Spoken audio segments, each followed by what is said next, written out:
Olá, meu nome é Luísa, autora deste estudo, onde vamos analisar como os indígenas são julgados pelos tribunais de justiça estaduais, focando em uma análise na região sul do Brasil. Este trabalho foi orientado por Dais e Fernanda Vaga. Acompanhe para descobrir como essas decisões impactam os direitos indígenas na prática. Neste vídeo será apresentada uma análise de como os tribunais de justiça da região sul do Brasil, ou seja, os estados de Santa Catarina, Rio Grande do Sul e Paraná, interpretam a identidade étnica dos povos indígenas em suas decisões. A pesquisa busca verificar se essas decisões estão alinhadas com a Convenção 169 da Organização Internacional do Trabalho e, subsidiariamente, as resoluções 287 de 2019, 453 de 2022 e 454 de 2022, todas do Conselho Nacional de Justiça. Em virtude do tempo disponível, não serão detalhados os julgados encontrados. A pesquisa foi conduzida com base em uma análise teórica e jurídico-sociológica de textos legislativos, jurisprudenciais e obras jurídicas. O objetivo é avaliar a efetividade das normas constitucionais e internacionais e a sua aplicação nas decisões judiciais. Para isso, foram realizadas buscas nos sites dos Tribunais de Justiça dos Estados da Região Sul, utilizando termos como Convenção 169, OIT e indígena. Após a seleção, todos os casos que mencionam a Convenção 169 em relação aos indígenas foram minuciosamente analisados,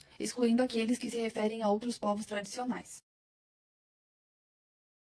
A Convenção 169 da OIT, ratificada pelo Brasil em 2004, garante que as características econômicas, sociais e culturais dos povos indígenas sejam respeitadas, especialmente no sistema de justiça. Esta convenção substitui concepções anteriores de assimilação e aculturação, presentes em leis anteriores, como o Estatuto do Índio. Ela estabelece direitos importantes para os indígenas, como a necessidade de intérprete em processos judiciais e a consideração de seus costumes e direitos consuetudinários. Além disso, a Convenção sugere a preferência por penas não privativas de liberdade. O Conselho Nacional de Justiça também publicou 3 resoluções importantes. A Resolução 287 de 2019, que introduz o critério de autoidentificação indígena, a Resolução 453 de 2022, que aprimora a proteção dos direitos indígenas no Judiciário, e a Resolução 454 de 2022, que promove a equidade no tratamento de indígenas durante o processo judicial. Essas resoluções são um reflexo do compromisso em respeitar e integrar os direitos indígenas no sistema de justiça. Importante destacar que a Convenção 169 valoriza a autoidentificação como critério para reconhecer a identidade étnica indígena, rompendo com a ideia de que a cultura deve ser vista de forma estática. No entanto, alguns julgados ainda utilizam a assimilação como critério, o que pode prejudicar a consideração da identidade étnica. Historicamente, a identidade étnica foi vista como algo fixo e imutável, ligado a traços culturais específicos de um grupo. Essa visão foi desafiada por Débora Duprá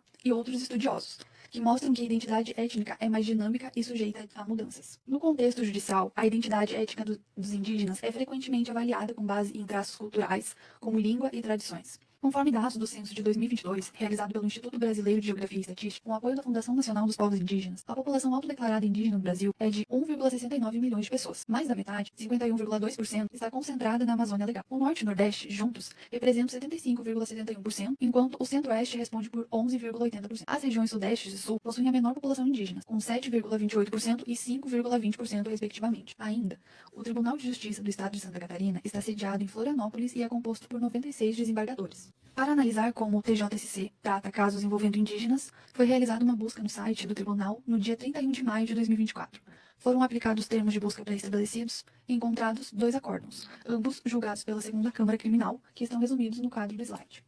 Assim, ambos os julgados demonstram abordagens diferentes. Enquanto um aplicou os fundamentos da Convenção 169 da OIT, considerando o contexto cultural, o outro não aceitou esse tratamento diferenciado, baseando-se na integração do réu à cultura nacional. No gráfico apresentado, é possível verificar o total das decisões e aquelas que aplicaram a Convenção 169 da OIT. O Tribunal de Justiça do Estado do Paraná está situado em Curitiba e exerce jurisdição em todo o estado. No dia 29 de maio de 2024, foi realizada uma busca de julgados no site do TJPR. Foram utilizados os mesmos termos de busca pré-estabelecidos e o sistema retornou 4 acórdãos, dos quais um foi descartado por não ter nem mesmo a emenda disponível. Os dados dos julgados úteis para pesquisa podem ser visualizados no quadro, onde todos tratam de casos criminais. Apesar da Convenção 169 ser citada em todos os julgados, sua aplicação foi rejeitada em todos eles também, com a principal alegação de integração dos réus na sociedade civil. No gráfico é possível verificar o número total de decisões e a ausência da aplicação efetiva da Convenção. O Tribunal de Justiça do Estado do Rio Grande do Sul tem sua sede em Porto Alegre e jurisdição em todo o estado. Em 18 de setembro de 2021, foi realizada uma primeira busca de julgados no TJRS, e os dados encontrados na época foram reorganizados em ordem crescente no quadro, exibindo os julgados relevantes para o estudo. Foi observado que, em um dos casos, a Convenção 169 foi mencionada, mas a sua aplicação foi afastada. Além disso, muitos julgados vieram de câmaras cíveis, focados em casos de direito de família. No dia 27 de maio de 2024, foi realizada uma nova pesquisa no site do TJRS. A busca retornou 13 acórdãos, sendo que 6 já haviam sido encontrados na pesquisa anterior e um foi descartado por envolver comunidade quilombola. Os dados dos julgados restantes foram organizados e analisados. No gráfico, é possível verificar o total das decisões e aquelas que se utilizaram do conteúdo da Convenção 169. Percebe-se que somente um julgado aplicou a Convenção, que é referente à busca de 2021. A pesquisa é centrada na região sul do Brasil, como bem falado, mas, para complementar o estudo, foram incluídos dados atualizados de tribunais fora desta região, como o Tribunal de São Paulo, Amazonas, Bahia e Mato Grosso do Sul. Esses outros tribunais foram escolhidos porque, juntamente com o TJRS, abrangem os 5 estados que possuem o maior número de pessoas autodeclaradas indígenas. Dessa forma, foram criados quadros dispondo os dados de todos os julgados, além de gráficos em relação à aplicação da Convenção 169 específicos para cada tribunal. Porém, os dados serão apresentados de modo geral em seguida, incluindo a análise de todos os tribunais para oferecer uma visão ampla sobre a aplicação da Convenção 169 da OIT. Em conclusão, dos 47 julgados analisados nos tribunais estaduais de Santa Catarina, Paraná, Rio Grande do Sul, São Paulo, Amazonas, Bahia e Mato Grosso do Sul, apenas 6 deles aplicaram efetivamente a Convenção 169. Os demais julgados se dividem entre aqueles que mencionam a Convenção de forma indireta,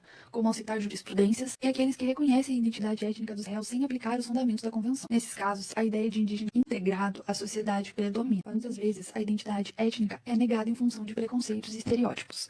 Sendo ela reconhecida, porém, por estarem integrados à sociedade civil, os indígenas acabam não recebendo os chamados benefícios legais previstos. Assim, a legislação específica para os indígenas, como o Estatuto do Índio e a Resolução 287 de 2019 do CNJ, é raramente citada e pouco aplicada.